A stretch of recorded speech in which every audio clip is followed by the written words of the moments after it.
Hi, good evening friends. ഇന്ന് എൻ്റെ video ഒരു വൈകിട്ടത്തെ ചായ വെക്കണ ഒരു വീഡിയോ ആണ്.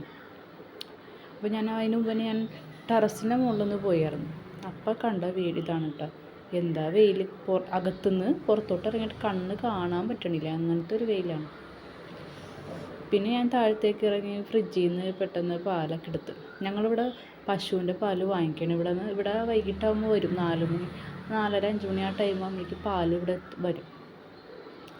അപ്പോൾ 1/2 ലിറ്റർ പാല് വാങ്ങിക്കുന്നുണ്ട് ഡെയിലി. പിന്നെ ആ ചേച്ചി മുടക്കുള്ള ദിവസങ്ങൾ നമ്മൾ 1 ലിറ്ററായിട്ട് നമുക്ക് കിട്ടും, വരാത്ത ദിവസം നമുക്ക് കൂടുതൽ കിട്ടും.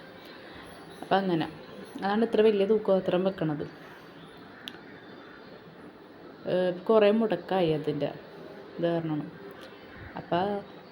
അപ്പോൾ പാൽച്ചായ ഉണ്ടാക്കാമല്ലോ എന്ന് ഓർത്തു. അപ്പോൾ ഞങ്ങൾക്ക് ആവശ്യത്തിനുള്ള പാലും പിന്നെ അതിൽ ആവശ്യത്തിന് വെള്ളം ഒഴിച്ചിട്ട് പാൽ ചൂടായി കഴിയുമ്പോൾ അതിലേക്ക് ഞാൻ ആദ്യം പഞ്ചസാര ഇടും. അത് കഴിഞ്ഞ് ഒന്ന് തിളക്കാറാകാൻ നമുക്കറിയാമല്ലോ, ആ ടൈമിൽ ആണ് ചായപ്പൊടി ഇടും. എന്നിട്ട് നന്നായിട്ട് മിക്സാക്കി ഇങ്ങനെ കൊടുത്തുകൊണ്ടേയിരിക്കും. എന്നിട്ട് തിള വരുമ്പോഴാണ് 2-3 തിള കഴിയുമ്പോൾ ഓഫാക്കിയാണ് ചെയ്യണത്. നിങ്ങൾ ഇങ്ങനെ തന്നെയാണ് ചെയ്യണത്? പലരും പല രീതിയിലാണ് ചായ ഉണ്ടാക്കണത്. എൻ്റെ വീട്ടിൽ ഇങ്ങനെയല്ല ചെയ്യണത്, പക്ഷെ ഇവിടെ ഇങ്ങനെയാണ്. അപ്പോൾ ഞാനും ഇത് തന്നെ, ഈ റൂട്ട് തന്നെ പിടിച്ച് ഇങ്ങനെ ചെയ്തുകൊണ്ടേയിരിക്കണം. അങ്ങനെയാണ്. ഇന്ന് പ്രത്യേകിച്ച് കടിയൊന്നും ഇവിടെ ഉണ്ടാക്കിയില്ല, ചായ സ്നാക്സ് ഒന്നും ഉണ്ടാക്കിയില്ല. രാവിലത്തെ ഇന്ന് പുട്ടും ഗ്രീൻ പീസ് കറിയായിരുന്നു. അപ്പോൾ എൻ്റെ മോൾക്ക് അത് വലിയ ഇഷ്ടമാണ്. അപ്പോൾ ഞാൻ കറിയും പുട്ടൊക്കെ ഒന്ന് ചൂടാക്കിയിട്ട് അതാണ് മോൾക്ക് കൊടുത്തത്. കസാര കുട്ടി അനക്കണ്ട, അതാണ് അതിൻ്റെ സൗണ്ട്.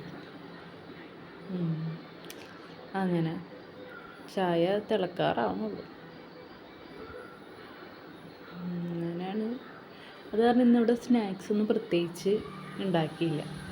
പിന്നെ ശനിയാഴ്ചകൾ എന്തെങ്കിലും ഒരു പ്രത്യേകിച്ച് എന്തെങ്കിലും ഉണ്ടാക്കും, കാരണം മോൾക്ക് ക്ലാസ് ഇല്ലാത്തതാണ്. അപ്പോൾ എന്തെങ്കിലും ഞാൻ പ്രത്യേകിച്ച് ഉണ്ടാക്കുകയും ചെയ്യാറുണ്ട് ശനി ഞായർ ഏതെങ്കിലും ദിവസങ്ങളിൽ. ബ്രേക്ക്ഫാസ്റ്റും അങ്ങനെ തന്നെയാണ്. പുട്ടാകുമ്പോൾ പെട്ടെന്ന് കഴിയുമല്ലോ, മറ്റേ പൊൻകതിറിൻ്റെ പുട്ടുപൊടിയാണ്. അപ്പോൾ അത് കാരണം പെട്ടെന്ന് എടുക്കും. ആഴ്ചയിൽ 2 ദിവസം ഞാൻ പുട്ടുണ്ടാക്കും. പിന്നെ അങ്ങനെ എന്തെങ്കിലുമൊക്കെ ഉണ്ടാക്കും. ഇടിയപ്പം ഉണ്ടാക്കൽ കുറവാണ്.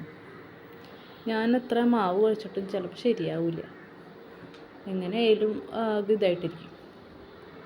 അപ്പോഴേക്കും നമ്മുടെ ചായ ഇവിടെ തിളച്ച് തുടങ്ങിയിട്ടുണ്ട് കേട്ടോ. പിന്നെ എൻ്റെ ഈ വീഡിയോ കാണുന്ന എൻ്റെ നല്ലവരായ ഫ്രണ്ട്സും എല്ലാവരും എനിക്ക് വേണ്ടി സപ്പോർട്ട് ചെയ്യണം, ഷെയർ ചെയ്യണം, കമൻറ്റ് ചെയ്യണം, സബ്സ്ക്രൈബ് ചെയ്യണം. നിങ്ങൾ സബ്സ്ക്രൈബും അതൊക്കെ ചെയ്ത് കഴിഞ്ഞാൽ എനിക്ക് കൂടുതലൊരു ഇത് തോന്നുള്ളൂ, എനിക്ക് കൂടുതൽ വീഡിയോ ചെയ്യാൻ തോന്നുള്ളൂ. അപ്പോൾ എല്ലാവരും എന്നെ സപ്പോർട്ട് ചെയ്യണം.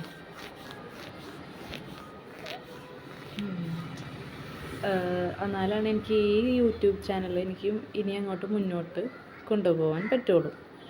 അപ്പോൾ എല്ലാവരും എന്നെ ഹെൽപ്പ് ചെയ്യുക. പിന്നെ നല്ലൊരു ഇതായിട്ട് ഞാൻ എപ്പോഴും നിങ്ങളുടെ കൂടെ ഉണ്ടാകും. അപ്പോൾ നമ്മുടെ ചായ തിളച്ചിട്ടുണ്ട്, റെഡി ആയിട്ടുണ്ട്.